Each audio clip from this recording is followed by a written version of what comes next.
చాలామంది చాలా విషయాలు మాట్లాడారు. నేను మాట్లాడేది ఒకటే, ఎట్లా మిస్ అవుతున్నా ఆయన్ని అని. చాలా తక్కువ మంది ఫోన్ చేసి తిడతారండి, అందులో నరసింహరావు గారు ఒకరు. ఆయన ఫోన్ చేయటమే, ఏ మహాశయ ఫోన్ చేసేది లేదా, ఏం చేస్తున్నారు మీరు అని ఒక పుస్తకం పంపిస్తారు. ఈ పుస్తకం చదివి సాయంత్రం మీ అభిప్రాయం చెప్పాలి నాకు అని ఒక కండిషన్ పెడతారు. చచ్చాడు చదవాల్సిందే మనం. ఆ ఫ్యాక్ట్ఫుల్నెస్ అనే పుస్తకాన్ని ఒక 10 సార్లు చెప్పి ఉంటారు నాకు. నేను ఏదో పనుల్లో చదవలేదు ఆ పుస్తకం, నన్ను మామూలుగా తిట్లా ఆయన. ప్రతిసారి ఫోన్ చేసినప్పుడల్లా ఇంకా చదివారా లేదా అని. ఆయన ఫోన్ చేస్తే తిడతారని తెలుసు ఖచ్చితంగా. ఆయన చేత తిట్టించుకోవడం అనేది చాలా ఆనందంగా ఉంటుంది. చాలా తక్కువ మంది తిడితే మనకి అంత హాయిగా అనిపిస్తుంది, అంత ఆత్మీయంగా అనిపిస్తుంది. అట్లాంటి వాళ్ళలో నరసింహరావు గారు నేను చూసిన వాళ్ళని ఆయన ఒక్కరే బహుశా. ఇంకెవరైనా ఫోన్ చేస్తే తిడతారు అనుకుంటే మనం ఫోన్ అవాయిడ్ చేయడానికి ట్రై చేస్తాం. ఆయన అట్లా కాకుండా తిట్టిన తర్వాత గంట మాట్లాడతాం ఫోన్ ఆయనతోటి.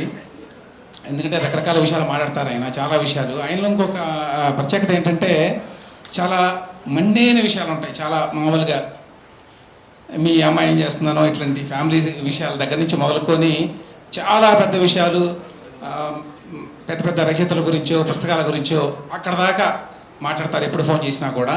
కానీ అవన్నీ కూడా ఒకే తీరులో ఉంటాయి ఏది మాట్లాడినా కూడా.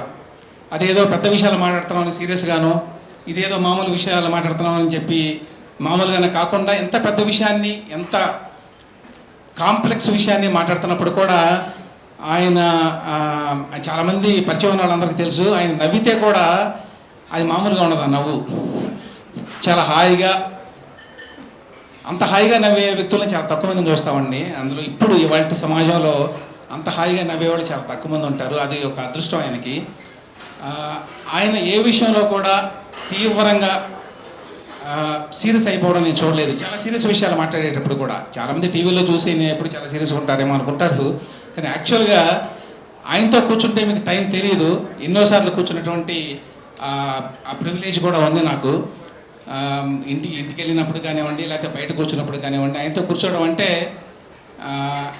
అందులో అన్నీ ఉంటాయి. అందులో ఎంటర్టైన్మెంట్ ఉంటుంది, అందులో ఎన్లైటన్మెంట్ ఉంటుంది, అందులో చాలా డిస్కషన్ ఉంటుంది, అందులో అకాడమిక్ విషయాలు ఉంటాయి, అందులో చాలా మామూలు సాధారణ రోజువారీ జీవితంలో ఉండేటువంటి విషయాలు ఉంటాయి.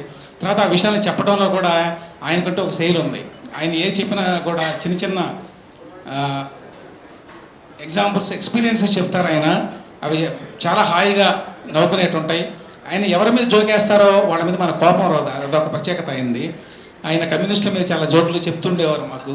ఆ చల్లపల్లి జమీందారు, లేకపోతే అక్కడ చంద్రరాజేశ్వరరావు గారు, ఆ టైంలో జరిగినవన్నీ కూడా ఆయన ఎవరి మీద జోకేసినా కూడా మనకు వాళ్ళ మీద కోపం రాదు. అందులో ఎంతో హాయిగా అనిపిస్తుంది. నిజానికి ఆయన చేసేది విమర్శ. ఆ రకంగా ఇవాళ ఈ ఫంక్షన్కి వచ్చేటప్పుడు కూడా ఎట్లా ఉంటుందంటే, నరసింహరావు గారి ఫంక్షన్కి వెళ్తున్నాము అంటే ఏదో నరసింహరావు గారిని కలవడానికి వెళ్తున్నాం అన్నట్లే ఉంటుంది. ఇంకా అంటే ఆయన లేడు అనేటువంటి ఆ భావన ఇప్పటికీ కూడా అది బహుశా సింక్ కాలేదు. ఎవరో చెప్పారు, ఆయన ఎప్పుడు కూడా నవ్వుతూ ఉండేటువంటి ఆ ఫేస్ అదే గుర్తుంటుంది ఎప్పుడు కూడా. ఆయన ఫోన్లో మాట్లాడినా, ఆయన వ్యక్తిగతంగా కలిసినా కూడా ఒక రకమైన ప్రసన్న వదనం ఉంటుంది ఆయనకి. చాలా పాజిటివ్ యాటిట్యూడ్ ఉంటుంది ఎప్పుడు. యాక్చువల్గా ఆయన రచనల ద్వారానే చాలామందికి బహుశా ఆయన తెలిసి ఉంటారు. నాకు కూడా అట్లనే తెలుసు. చిన్నప్పుడు డిటెక్టివ్ నవల చదివే వయసులో మొదటిసారిగా రేపు పత్రిక చదివినటువంటి ఆ కొత్త అనుభూతి, ఆ రచయిత అంటే ఉండేటువంటి ఒక గ్లామరు అవి ఉండేవి చిన్నప్పుడు. ఆ తర్వాత ఎప్పుడో కలిశాను నేను. ఆ కలిసిన తర్వాత ఏమైందంటే, ఆ పాత రోజుల కంటే కూడా ఆయన కలిసిన తర్వాత మనకు గుర్తుండేటువంటి రూపం, పర్సనాలిటీ అవే డామినేట్ చేస్తాయి. ఆ రకంగా ఆయన చాలామంది జీవితాల్లో ముద్ర వేసినట్టుగానే నా జీవితంలో కూడా ఆయన చాలా ముద్ర ఉంది ఆయనది. ఆయన ప్రత్యేకత ఏంటంటే, మనం ఒక సంవత్సరం కలవలేదనుకోండి ఏదో కారణం చేత, సంవత్సరం తర్వాత కలిసిన తర్వాత కూడా ఇంతకుముందు అరగంట క్రితం మళ్ళీ కలిసి అన్నట్టుగానే ఉంటుంది ఆయనతోటి. అట్లా ఆ కనెక్ట్ చాలా తక్కువ మందితో ఉంటుంది మనకి. మన జీవితంలో అందరినీ రోజువారీ కలవలేము. కలవకపోయినా కూడా ఆ అనుబంధం కొనసాగుతూనే ఉంది, మధ్యలో ఎటువంటి గ్యాప్ లేదు అనేటువంటి భావం కల్పించగల పర్సనాలిటీ ఆయనకుంది. థ్యాంక్ యూ అండి.